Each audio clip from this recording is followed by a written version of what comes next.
അത് ഓൺ ചെയ്യ exhaust on ചെയ്യ എക്സോസ്റ്റ് ഓൺ ചെയ്യടാ സാധനം. എല്ലാവർക്കും നമസ്കാരം.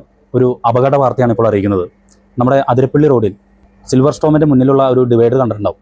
അതിരപ്പള്ളിയിലേക്ക് തൃശ്ശൂർ കോട്ടപ്പുറം സ്വദേശികളായിട്ടുള്ള മണ്ണുത്തി പോലീസ് സ്റ്റേഷനിലെ SI ജയേഷ് കുമാർ സാറും അദ്ദേഹത്തിൻ്റെ ഭാര്യ അജിതകുമാരിയുടെ അമ്മ കുമാരി, അതോടൊപ്പം തന്നെ അവരുടെ ബന്ധുക്കളും 8 പേര്, അവരുടെ ബന്ധുക്കളും ഉൾപ്പെടെ 8 പേര് അതിരപ്പള്ളിയിലേക്ക് വാഹനത്തിൽ പോവുകയായിരുന്നു. വാഹനത്തിൽ പോയി തിരിച്ചു വരുന്ന സമയത്ത് ഈ ഡിവൈഡറിൽ ഇടിച്ചു. വാഹനം ഡിവൈഡറിൽ ഇടിച്ചതിന് ശേഷം വാഹനം തകർന്നു. ഒപ്പം വാഹനത്തിന് തീ പിടിച്ചു, അണച്ചിട്ടുണ്ട്. ഇപ്പോൾ ഈ 8 പേരെ 2 ഹോസ്പിറ്റലിലായിട്ട് അഡ്മിറ്റ് ചെയ്തിരിക്കുകയാണ്. ചാലക്കുടി സെൻറ് ജെയിംസ് ഹോസ്പിറ്റലുണ്ട് 4 പേര്, അതുപോലെ അപ്പോളോ ഹോസ്പിറ്റലുണ്ട് 4 പേര്. ആർക്കും ഗുരുതരമായ പരിക്കുകളില്ല. വണ്ടി ഈ ഡിവൈഡറിൽ ഇടിച്ചതിന് ശേഷം കത്തുകയായിരുന്നു.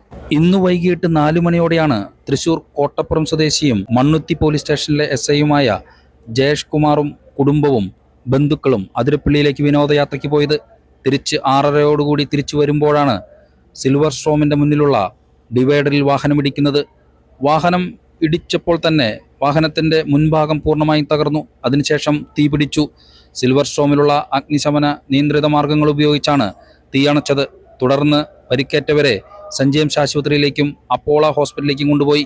തൃശൂർ കോട്ടപ്പുറം വീട്ടിൽ ജയേഷ് കുമാർ 53 വയസ്സ്, ഭാര്യ അജിതകുമാരി 45 വയസ്സ് എന്നിവരെ അപ്പോളോ ഹോസ്പിറ്റലിലും മകൾ കാജൽ 18 വയസ്സ് സെന്റ് ജെയിംസ് ഹോസ്പിറ്റലിലും ചികിത്സയിലാണ്. ജയേഷ് കുമാറിന്റെ ഭാര്യാമാതാവ് മണ്ണത്ത് കൃഷ്ണൻകുട്ടി ഭാര്യ കുമാരി 69 വയസ്സ് അപ്പോളോ ഹോസ്പിറ്റലിലും, അജിതകുമാരിയുടെ അനിയത്തിയുടെ മകൾ കൂർക്കഞ്ചേരി നെടുപുഴ കോഴിപ്പള്ളി വീട്ടിൽ രതുമകൾ കൃതിക 8 വയസ്സ് സെന്റ് ജെയിംസ് ആശുപത്രിയിലും ചികിത്സയിലാണ്. പുറനാട്ടുകര മണ്ണത്ത് വീട്ടിൽ രമേശ് 43 വയസ്സ്, ഭാര്യ വർഷ 31 വയസ്സ് എന്നിവർ സെന്റ് ജെയിംസ് ആശുപത്രിയിൽ ചികിത്സയിലാണ്. മകൾ അലങ്കൃത 10 വയസ്സ് അപ്പോളോ ഹോസ്പിറ്റലിലും ചികിത്സയിലാണ്. ആർക്കും ഗുരുതരമായ പരിക്കുകളില്ല. എക്സോസ്റ്റ് ഓൺ ചെയ്യടാ സാധനം.